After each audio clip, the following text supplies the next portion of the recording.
Good morning everyone. My name is Monalisa Sarkar and I am a student of B.Ed 3rd semester of Siliguri Tarai B.Ed College.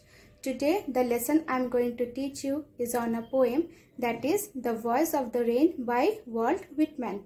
So students, before starting with the poem, let us know about the objectives of the poem. So the first objective of the poem is that it signifies the eternal role of the rain that plays in nurturing. The second objective of the poem is that the rain explains reader about its origin, work and its cyclic movement. The third objective of the poem is about a comparison is drawn between rain and music, as both of them make our world lively and filled with happiness. So students, now let's know about the poet of the poem, The Voice of the Rain by Walt Whitman. So Walter Whitman was born on May 31st, 1819, was an American poet, essayist and journalist. He was among the most influential poets in the American canon, often called as the father of free verse. His work was controversial in his times, particularly the poetry collection, that is Leaves of Grass, which was described as obscene for its own sensuality. His works were such as Grass, Beat, Beat, Drums, Song of Myself, O Captain, My Captain, Song for the Open Rose, Calamus, and so on. He was died on 26 March 1892. So students, now let's discuss about the poem, that is The Voice of the Rain by Walt Whitman. The Voice of the Rain by Walt Whitman. Okay, so what is the title of the poem? The title of the poem is The Voice of the Rain. So what do we mean what does the title refers, The Voice of the Rain? So we understand that it may refer that if rain could ever have a voice, then it may speak to us, that is described in this whole poem. So this poem deals with the rain's voice and its perception, and also the rain explains its own role in nurturing, quenching and purifying elements of earth. It also says that its origin, its works and also about its cyclic movement, that is water cycle. So students, now let's begin with the poem The Voice of the Rain by Walt Whitman.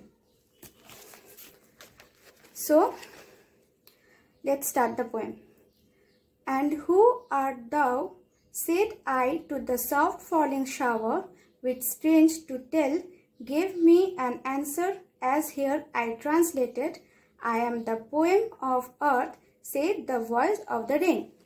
So in the first stanza, what the poet says? The poet says that the poem begins with the answering with the identity of the soft falling of the rain shower. Much to the surprise, the rain replies to its question, which the poet translates to the readers. The rain in its own voice tells the poet that she is the poem of this earth. The main concept of this poem is that the rain conveys that music or poetry give pleasure to human beings. The rain gives happiness to Mother Earth. So this is about the first stanza. So what's the second stanza says? Eternal I rise impalpable out of the land and the bottomless sea. Upward to heaven whence vaguely formed, altogether changed and yet the same. So in the second stanza, the poet says that the rain is an eternal process and it is different forms that explains its cycle movement, that is the water cycle. It rises from land and deep sea and form an intangible water vapor and goes to the sky. This is about the water cycle that we have studied earlier in science class. So then it takes an indistinctive shape of a cloud. Then the rain falls, right? So although it changes, it forms a shape, but the core remains the same. The word impalpable and eternal indicates the nature is not fully understood and is beyond our reach. There are also many poetic devices that the poet used in the poem, such as personification, metaphor, parallelism, simile, hyperbole and imaginary. So these are about the second stanza of this poem. So students, now let's see what is in the third stanza of this poem. In the third stanza, it says that I descend to leave the drought, atoms, dust layers of the globe, and all that in them without we were seeds only, latent, unborn. So in the third stanza, what the poet says that the raindrops poured from the above sky wash all the droughts and dust layers evolving from the earth. It also satisfies the thirst of dry layers of the earth and heals that is degrading, lying lifeless. The showers which comes as rain droplets remove the dust particles and make the earth clean and green. So now let's go with the fourth stanza. What it said? And forever by day and night I give back life to my own origin and make pure and beautify it. For song issuing from its birthplace after fulfillment, wandering, wrecked or unwrecked, duly with love returns. So in the fourth stanza, what the poet says, now in this paragraph, the poet says about what the rain tried to convey, that the poet conveys in its words. So it is the voice of the rain. The rain says that the rain is evolved in a continuous process, that is water cycle, all along day and night, giving the life on earth by providing water to the dormant seeds, by making the earth more beautiful and full of greenery. It helps in enhancing the beauty of the earth, as in absence of rain, what happens? Everything turns lifeless and dry, right? So, the dust also accumulates everywhere. So, what happens when there is no rain? What happens? We can see the land becomes very dry and full of dust particles are stored.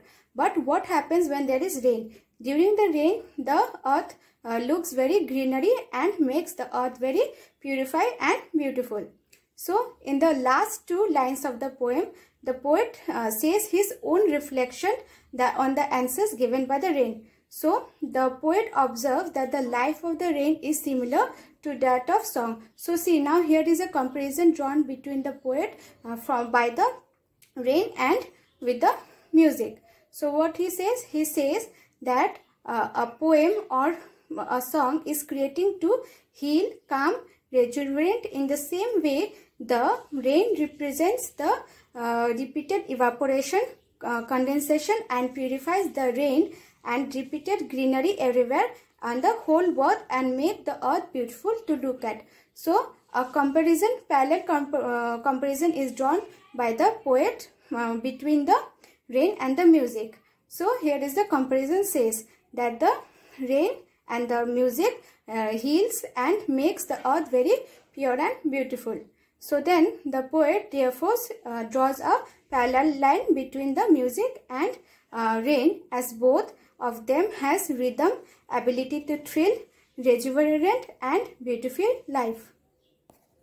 So students, now let's discuss about the word meaning of the poem The Voice of the Rain by Walt Whitman.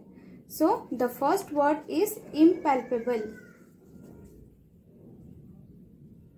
Word meaning, the first word is impalpable. So what do you mean by impalpable? Impalpable means something that cannot be touched. The thing which cannot be touched, can only be felt, is called impalpable.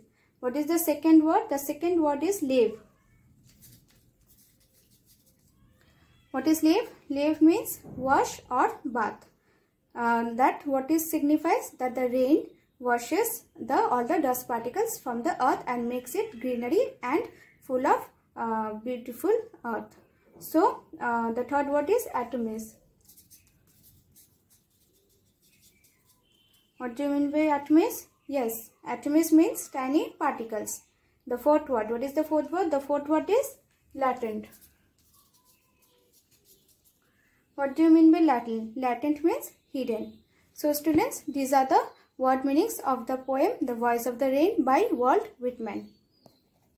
So, to conclude, The Voice of the Rain by Walt Whitman deals with the rain's inner voice, which claims its effects presence on earth to purify and beautify the earth. It is a poem that speaks about his own eternal role of the rain by purifying the world and making the world greenery and beautiful. It also speaks about the cyclic movement, that is the water cycle that we have studied in science class, like before you have learned about the water cycle, right? So it also, the rain says about its cyclic movement, that is the water cycle. And also a poet comparisons rain and music, as both of them make the world lively and return to their own place of origin after fulfilling their purpose. Thank you.